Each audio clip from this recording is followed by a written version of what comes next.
তুমি ফুর্তি কর। এই লাল আর এই সাদা এগুলো চলবে, ডিজে বাজবে আর নাচ খেলেও হবে, বুঝলিস তো? দিলসে মালটা হচ্ছে আমাদের দেশি মাল রে ভাই, বুঝলিস তো? ওই জন্যই আর আদরটা অনেক বেশি।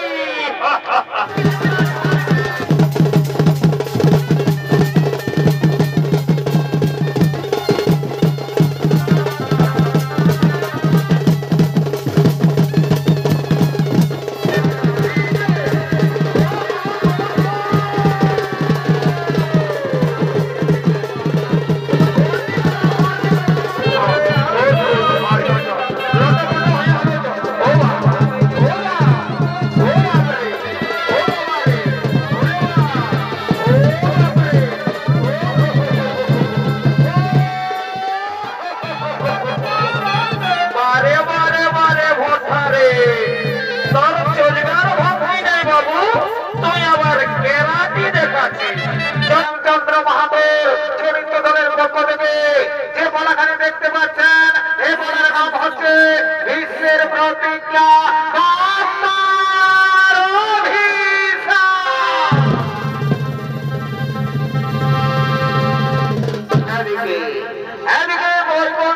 সোমেরু পর্বতের উপরে মহামণি বৈশিষ্ট্যের অতি মনোরম আশ্রম।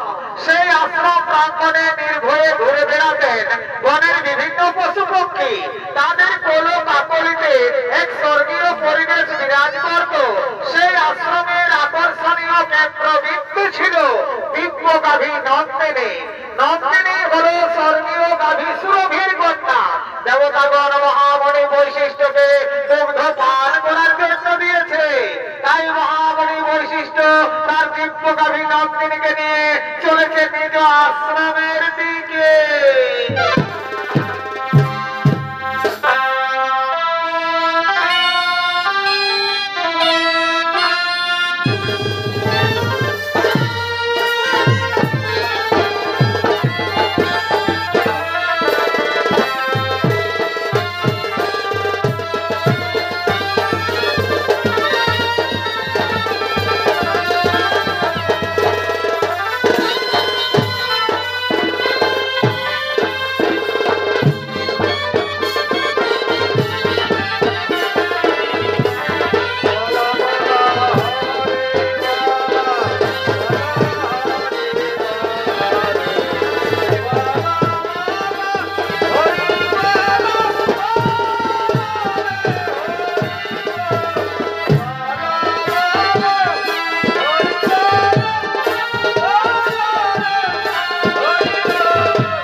গোয়ালে থাক, কোথাও যাসনি কেন? আমি এক্ষুনি আসবো, আমি এক্ষুনি আসবো, আমি এক্ষুনি আসবো।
আরে ভাই সত্যি তো গাভীটি তো খুব সুন্দর। আরে ভাই শোন শোন শোন শোন, তোরা জানিস না এই গাভী হলো স্বর্গীয় গাভী সুরভির কন্যা। দেবতাগণ মহামণি বৈশিষ্ট্যকে দুগ্ধ পান করার জন্য দিয়েছে। এই গাভীর দুগ্ধের এমনই গুণ, যদি বর্তমাসে একবার পান করে তাহলে 100 বছর পর্যন্ত তাদের পরমাও বৃদ্ধি পায়। এই গাভীর গুণগান শুনে প্রভাতের চরিত্রে ছুটতে ছুটতে আসছে।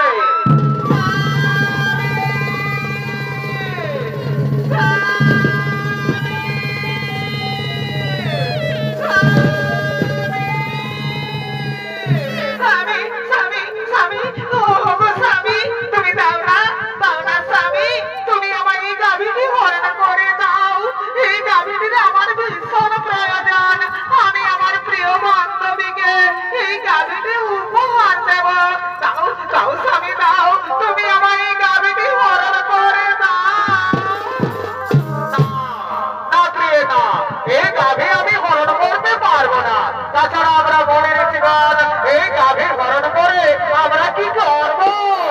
ওগো স্বামী, তুমি জানো না ওই মর্তলোকে ঈশ্বরাজার কন্যা চিত্তবতী আমার প্রিয় বান্ধবী, এই গাভীটি আমি তাকে উপহার দেব।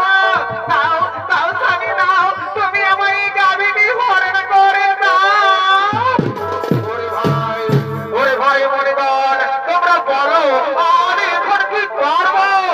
শোনো শোনো প্রভাতনেতে, তুমি কি করবে সেটা আমরা বলতে পারবো না, তবে এটা আমরা বলতে পারি এই গাভী যদি তুমি হরণ করো তাহলে মহামণির বৈশিষ্ট্য আমাদের কাউকেই ছাড়বে না।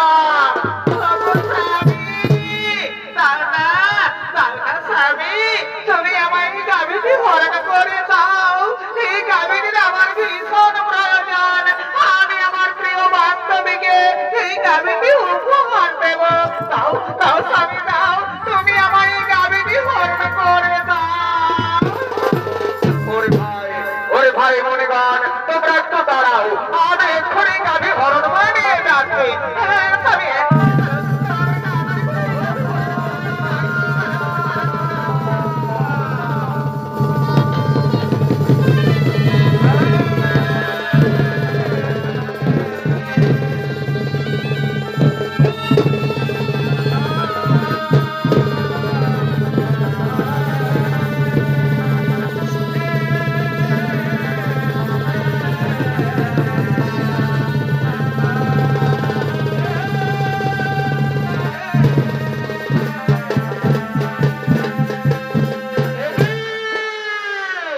আমার গোয়াল যে শূন্য, কোথায় গেল আমার দিব্য গাভী নন্দিনী? আমার গাভী নন্দিনী কেন দেখা যাচ্ছে না? নন্দিনী, নন্দিনী,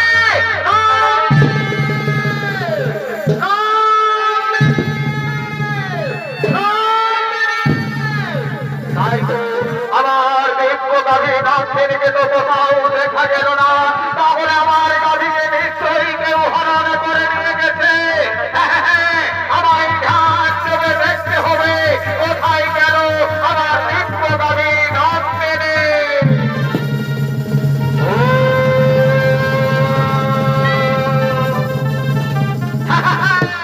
বুঝতে পেরেছি, অষ্টবসু তোমরা এসেছিলে আমার অতি মনোরমা আশ্রম দর্শন করার জন্য। তোমরা আমার দিব্য গাভী নন্দিনীকে হরণ করে নিয়ে গেছো মর্তলোকে। যাও, আমি তোমাদের অভিশাপ দিচ্ছি, মর্তলোকে মানব করে জন্ম নেবে তোমরা।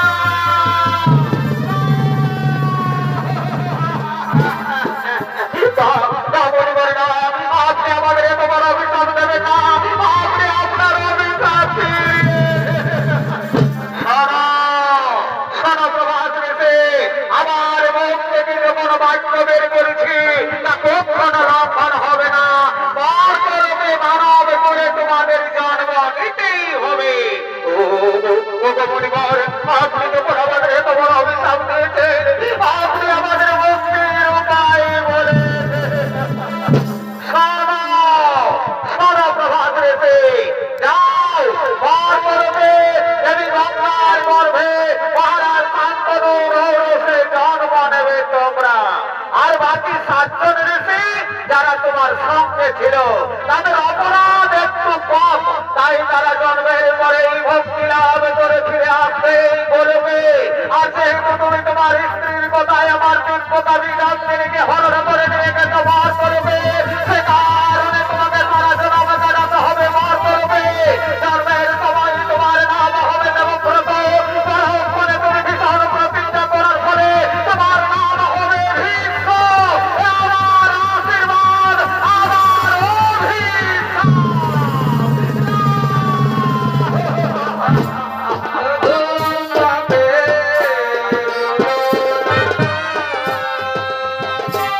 ওরে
দর্শক মন্ডলী, পুরাণ প্রমাণ অনুযায়ী মণিগণের অনুরোধে অষ্টবসুর মুক্তির পরে দেবী গঙ্গায়নের বর্তলোকে দেবী গঙ্গার গর্ভে মহারাজ শান্তনুর ঔরসে জন্ম নিলেন অষ্টবসু।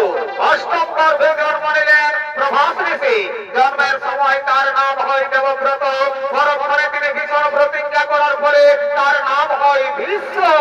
আর এদিকে কাশী রাজের কন্যা অপ্পা। কাশী রাজের কন্যা অপ্পা সে সৌভাধিপতি শাল্যরাজের প্রেমে পড়েছে। তাই সৌভাধিপতি শাল্যরাজ অপ্পার সঙ্গে দেখা করার জন্য চলেছেন নির্জনে।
সত্যি বলছো তো আব্বা?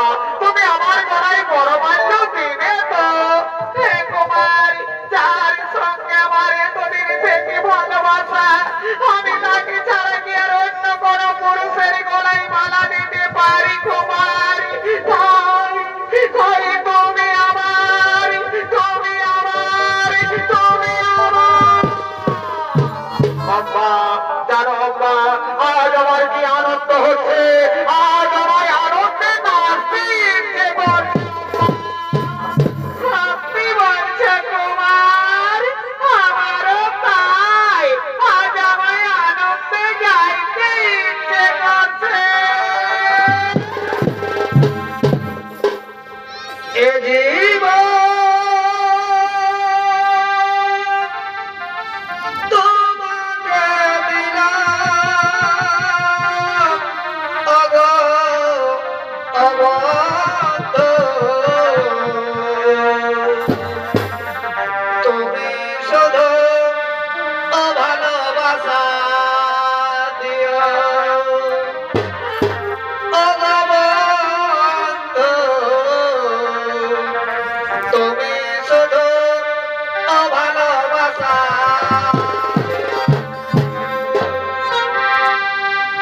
সুখে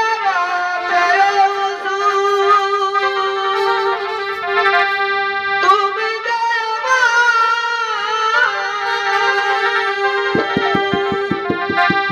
প্রিয় থেকে তুমি অতি প্রিয়। তুমি শুধু ভালোবাসা দিও, ওগো বন্ধু। তুমি শুধু ভালোবাসা।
সরকার করেছে সংঘর্ষ সভার আয়োজন।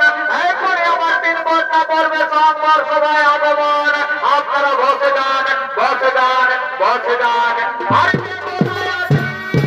তো তাড়াতাড়ি করে আমার 3 ঘন্টাকে সংঘর্ষ সভায় নিয়ে আয়। মনের বাগানে ফুটিল ফুলরে, রসিক ভগবান আইল না, ওনার মধু খাইল না।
আমার হাতে সব প্রদান করুন মহারাজ।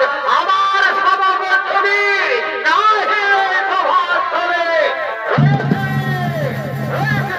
মহারাজ, তব সভাপতির উপস্থিত এই সভাস্থলে। আমি হস্তিনাধিপতি শান্তরঞ্জন গোপালচন্দ্র ভীষ্ম।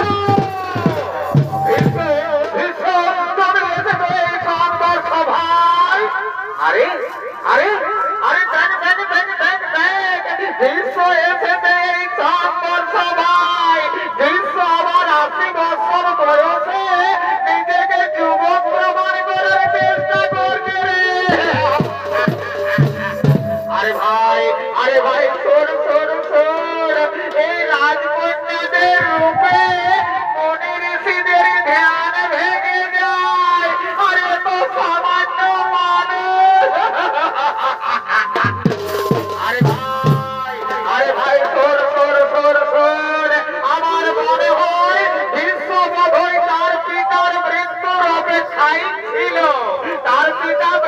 বরণ করেছে, তার মা সাদা পোলাও ভেঙেছে, আর ভীষ্ম নিজের প্রতিজ্ঞাও ভেঙেছে। চুপ করুন! চুপ করুন! চুপ করুন, রাজা রাজপুত্রগণ, আপনারা সকলে চুপ করুন। আমি নিজে বিয়ে করার জন্য এই সংবাদ সভায় আসেনি।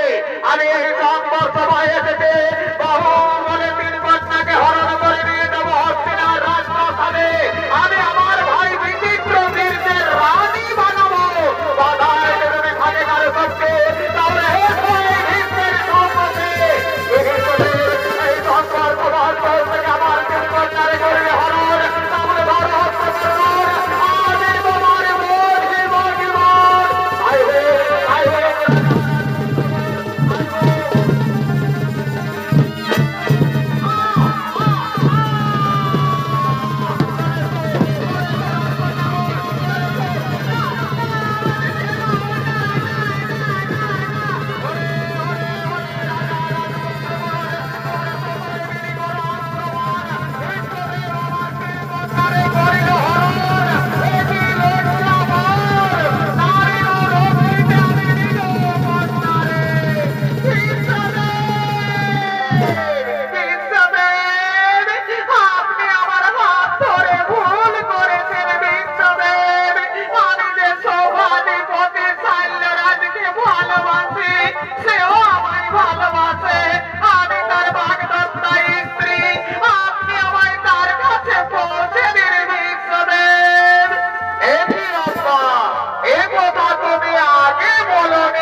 ভালোবাসি।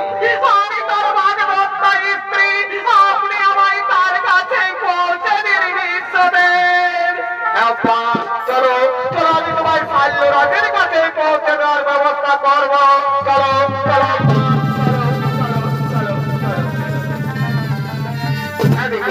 এদিকে শাল্য মহারাজ তিনি তার রাজপ্রাসাদে বসে রাজকার্য পর্যালোচনা করছে।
বড়ই চঞ্চল, তাই আর সভার কাজ কিছু হবে না।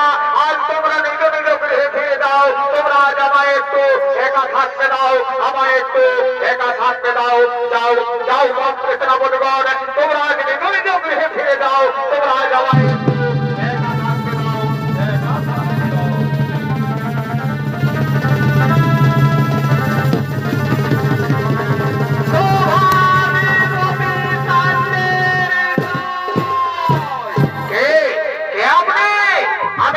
আমি হস্তিনানগরের মহামন্ত্রী, আপনার বাগদত্তার স্ত্রীকে আমি আপনার কাছে এনে দিয়েছি মহারাজ। আপনি একে গ্রহণ করুন। আমি এখন আসি মহারাজ, আমি এখন আসি। কি অপা, তুমি এসেছো?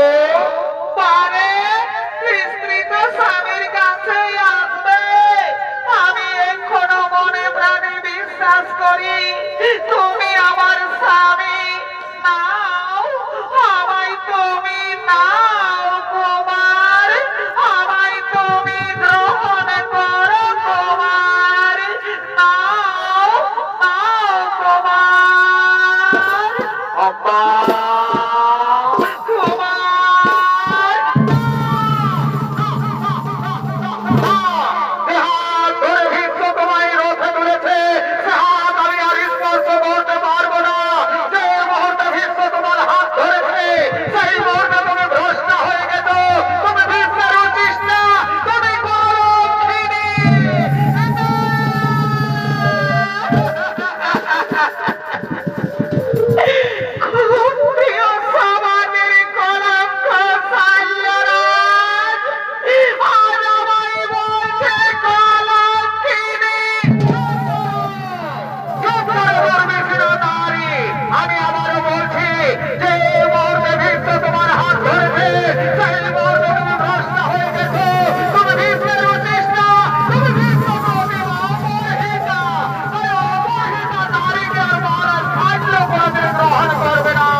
বুঝলিস না, এখন বিয়া ঘর রাজা ঘরেই আর গরিব ঘরে এই লাল আর এই সাদা এগুলো চলবে।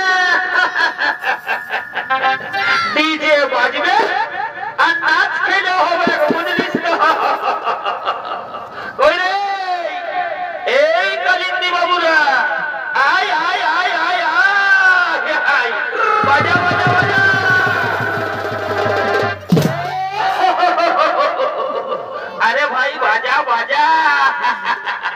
এইটাই তো বিহা ঘরের মজা। ঠিক আছে ঠিক আছে। এই রঙিন বোতল দেখলে আমার মাথা দিয়ে ঘুরে।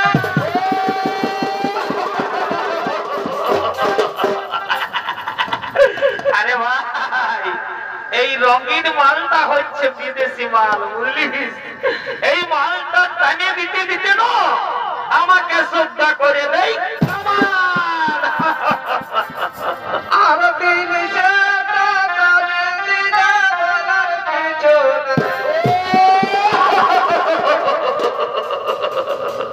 ওই দিলসে মালটা হচ্ছে আমাদের দেশি মাল রে ভাই, বুঝলিস তো? ওই জন্যই আর আদরটা অনেক বেশি। আমার গেলার মাঝে গেলার মাঝে আরে রা, নাচে নাচে আজ রাতে সারা কাজে গেল।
আরে সাল্লির কাছে আমি আর ফিরে যাব না।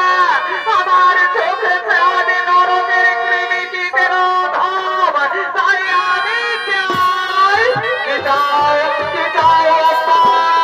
আমি চাই স্বামী রূপে তোমাকে।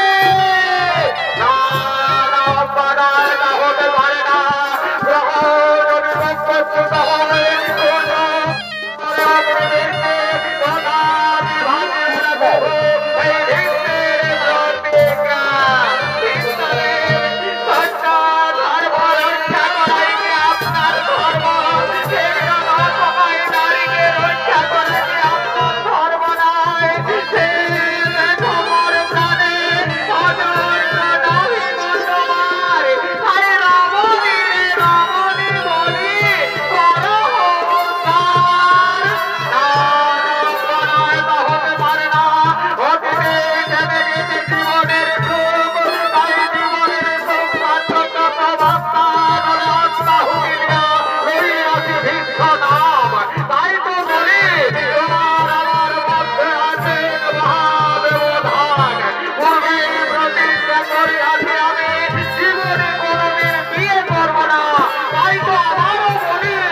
কিন্তু আমাদের ভরসা কেন দেখাচ্ছে নাই? আর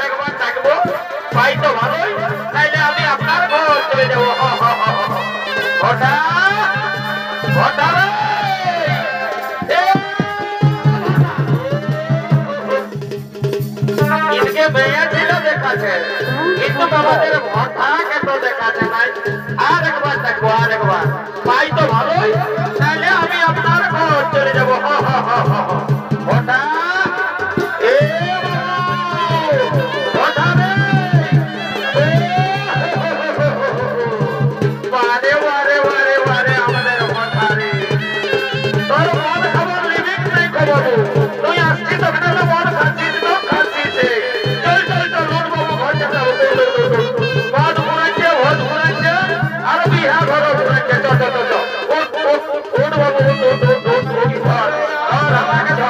আমাকে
রিচার্জ করতেই হবে কি আছে 149 টাকা হলো রিচার্জ করতে হবে ঠিক আছে বাবু দাঁড়া দাঁড়া দাঁড়া তোকে রিচার্জ করে দিবি দাঁড়া দাঁড়া দাঁড়া দাঁড়া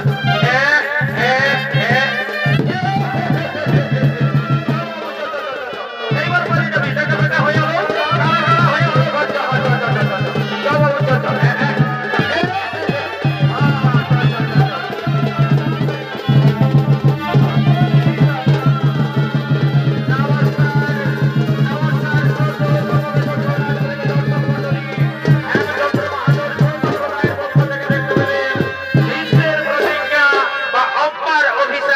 চরিত্র পালাখানি আমরা এখানে সমাপ্ত করলাম নমস্কার।